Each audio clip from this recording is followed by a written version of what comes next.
Hi, ಎಂತ ಗೊತ್ತಾ, ಈ ಥರದ ಯೋಚನೆಗಳೆಲ್ಲ ನಂಗೆ ಮಾತ್ರ ಬರ್ತವೋ ಅಥವಾ ಎಲ್ಲರಿಗೂ ಬರ್ತವೋ ಗೊತ್ತಿಲ್ಲ. ಯಾಕಂದರೆ ನಾವೊಂಥರ ಹಂಗಿದ್ದವನೇ.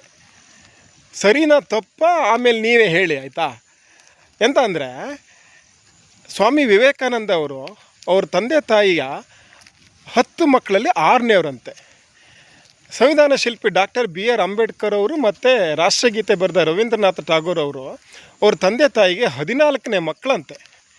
ನೇತಾಜಿ ಸುಭಾಷ್ ಚಂದ್ರ ಬೋಸ್ ಅವರು ಅವ್ರ ತಂದೆ ತಾಯಿಯ 14 ಮಕ್ಕಳಲ್ಲಿ 9ನೇವರಂತೆ.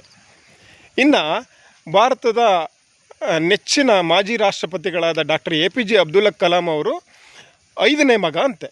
ಭಾರತದ ಇಂದಿನ ಪ್ರಧಾನಮಂತ್ರಿ ನರೇಂದ್ರ ಮೋದಿಯವರು ಅವ್ರ ತಂದೆ ತಾಯಿಗೆ 6 ಮಕ್ಕಳಲ್ಲಿ 3ನೇವರಂತೆ.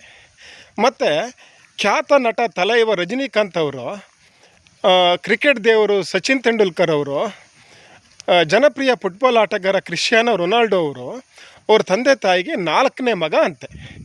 ಅಷ್ಟೇ ಯಾಕೆ, ಭಗವಂತ ಶ್ರೀಕೃಷ್ಣ ಕೂಡ ಅವ್ರ ತಂದೆ ತಾಯಿಗೆ 8ನೇ ಮಗ ಅಂತೆ. ಇನ್ನೊಂದು ವಿಶೇಷ ಅಂದರೆ, ರಾಷ್ಟ್ರಪಿತ ಮಹಾತ್ಮ ಗಾಂಧೀಜಿಯವರು ಅವ್ರ ತಂದೆಯ 4ನೇ ಹೆಂಡತಿ ಮಗ ಅಂತೆ. ಆದರೆ ಈ ಕಲಿಯುಗದಲ್ಲಿ ನಾವೆಲ್ಲ ಬದುಕೋದು ಕಷ್ಟ, ಜನಸಂಖ್ಯೆ ಜಾಸ್ತಿ, ಅದು ಇದು ಸಮಸ್ಯೆ, ಖರ್ಚು ವೆಚ್ಚ ಎಲ್ಲ ಜಾಸ್ತಿ ಅಂಥೇಳಿ ಒಂದೇ ಮದುವೆ ಆಗ್ತಾಯಿದ್ದೀವಿ. ಮತ್ತು 1 ಇಲ್ಲ 2 ಮಕ್ಕಳು ಹುಟ್ಟಿಸ್ತಾ ಇದ್ದೀವಿ. ಇದರಿಂದ ಜನಪ್ರಿಯ ವ್ಯಕ್ತಿಗಳು, ಸಾಧಕರು, ಹೆಸರು ಮಾಡುವಂಥವ್ರು ಅವರೆಲ್ಲ ಹುಡ್ತಾನೇ ಇಲ್ಲ. ಮತ್ತು ನಾನು ಕೂಡ 10-12ನೇ ಮಗನ ಏನೋ ಆಗಿದ್ದರೆ ಏನಾದ್ರು ಒಂಚೂರು ಸಾಧನೆ ಮಾಡ್ತಿದ್ನೇನು. ಹಾಗಾಗಿ ನಮಗೂ ಆಗಲ್ಲ, ನಮ್ಮ ಹಣೆ ಬರ ಅಲ್ಲ.